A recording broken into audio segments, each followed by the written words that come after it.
Oke, kita balik lagi dengan mapping harian XAUSD ya, atau gold, mapping harian gold. Teman-teman bisa perhatikan di sini bahwa penguatan dari gold itu sudah lumayan cukup signifikan ya. Dan di sini dia akan nge-retest 2379 sekali lagi, sorry. Dia akan nge-retest 2379 satu kali lagi. If 2379-nya breakout, maka dia akan melanjutkan penguatannya. Artinya apa? Kita akan melihat dia berupaya untuk nge-break 2379. Oke, 2379 ini adalah area yang sama ya, yang menahan pergerakan beberapa pair kemarin. Sorry, beberapa movement price dari XAUSD, dari gold. Jadi 2379 ini adalah patokannya. Kalau ditanya saya ada entry di berapa, saya udah entry lebih jauh dibandingkan teman-teman. Karena saya sudah hold semalam, dan saat ini hanya sisakan satu layer aja. Walaupun saya kemarin ada floating, sampai dia turun ke 2354 nggak masalah. Tapi saya masih hold satu layer sisanya untuk dipertahankan. At least kalau misalnya dia break 2379, ini adalah perjalanan panjang untuk lanjut mengalami penguatan. Ya. Kalau misalnya kita ngeliat dari volume MACD-nya, ini teman-teman bisa perhatikan ya. Ini mau golden cross bentar lagi. Apabila ini golden cross-nya cukup signifikan, sebenarnya teman-teman bisa curi start sebenarnya.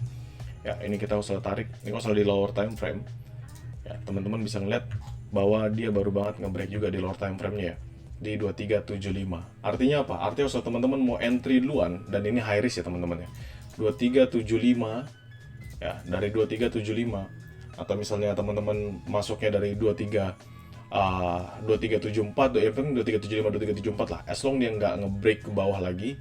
Ini dari lower time frame-nya teman-teman bisa manfaatkan untuk masuk buy.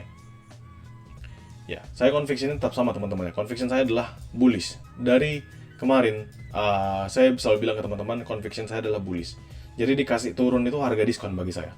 Dia kasih turun itu harga diskon. Tapi kalau nanti kita ke atas dia cukup jenuh, ya kita bisa ikut follow the trend masuk entry sell. Tapi sekarang saya tetap conviction adalah bullish. Jadi kalau teman-teman mau entry, misal di 2374, 2375, high risk banget, itu teman-teman bisa lakukan.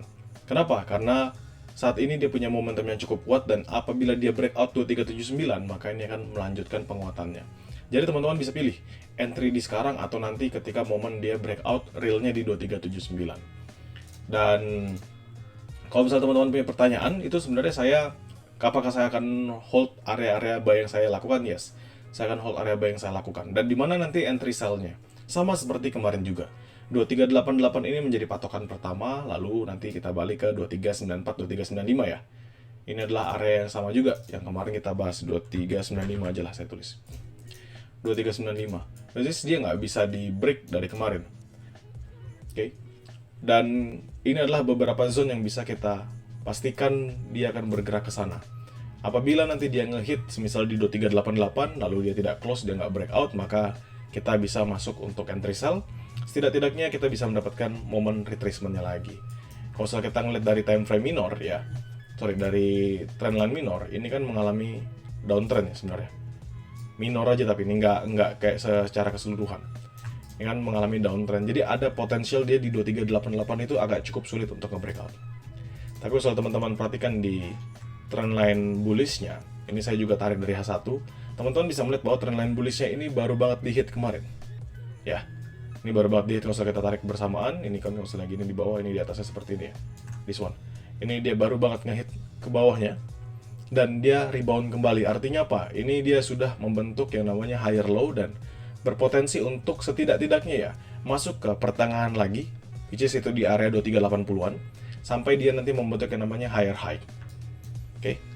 Jadi kalau saya sendiri conviction masih bullish, tapi teman-teman tetap ingat ya bahwa dengan adanya penyampaian dari Powell kemarin, dan banyak pelaku pasar yang menyatakan jika suku bunga itu masih akan ditahan, itu akan berdampak positif bagi US Treasury ya. Jadi yield obligasi dari Amerika Serikat itu masih punya potensi untuk mengalami penguatan. Sehingga apa? Sehingga bagi pair-pair yang lain, currency yang lain, semisal kayak Euro USD, GBP USD, itu juga mengalami pelemahan.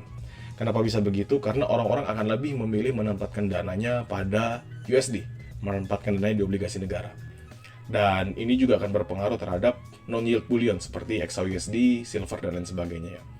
Dan di situ teman-teman bisa melihat apabila nanti sudah mulai ada tanda-tanda penurunan suku bunga ya, sudah mulai kelihatan datanya lebih better, Lalu ketika speech juga Powell menyampaikan bahwa mereka percaya dengan ekonomi dan mereka akan menurunkan suku bunga, di situ adalah tanda-tanda mulai bull-nya lagi si XAUUSD.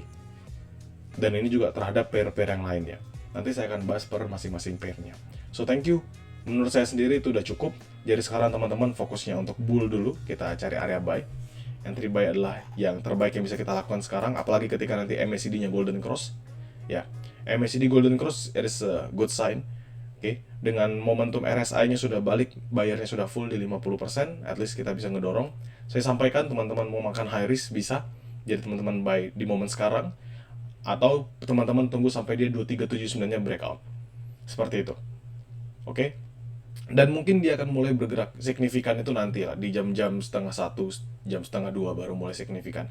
Selama itu mungkin dia masih akan drop lagi, at least turun ke 2370 mungkin, atau 2372, lalu lanjut lagi naik. Hanya sebatas itu aja pergerakannya. Yang penting kita ketahui adalah, apabila nanti dia drop lebih dalam lagi, ini swing low yang kemarin, saya bilang 2363, dan 2360, ini sebelumnya kan dia adalah area medium risk ya. Sekarang sudah menjadi area high risk, dimana kita akan nunggu lagi nextnya di lebih bawahnya lagi, which is di 2350-an.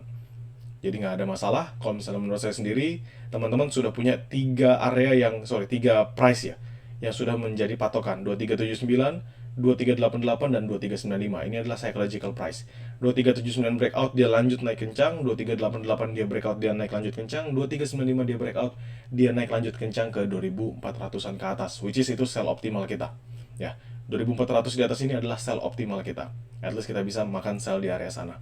Tapi kalau misalnya 2379 dia naik dan dia nggak breakout, bagaimana geng? Teman-teman bisa sell on retracement. Dia naik ke 2388 tapi nggak berhasil, teman-teman juga bisa sell on retracement. Dia naik ke 2395 dan tidak berhasil breakout, kita bisa sell on retracement. Tahu breakout dari mana? Simple, saya selalu bilang, teman-teman perhatikan dalam setiap time frame-nya. Kalau misalnya teman-teman trade-nya di H1 dan ingin memastikan dia breakout dengan yakin, ya teman-teman patokannya di H1. Kalau teman-teman mau ngambil momentum dengan risiko, teman-teman bisa tunggu momentumnya di M30. Kalau lebih berisiko lagi, sambil terus melihat perkembangan dalam price action-nya, teman-teman bisa lihat di M15. Yang penting teman-teman sudah punya beberapa zone yang cukup signifikan, yang bisa memberikan pandangan teman-teman untuk tidak terjebak lagi dalam trade.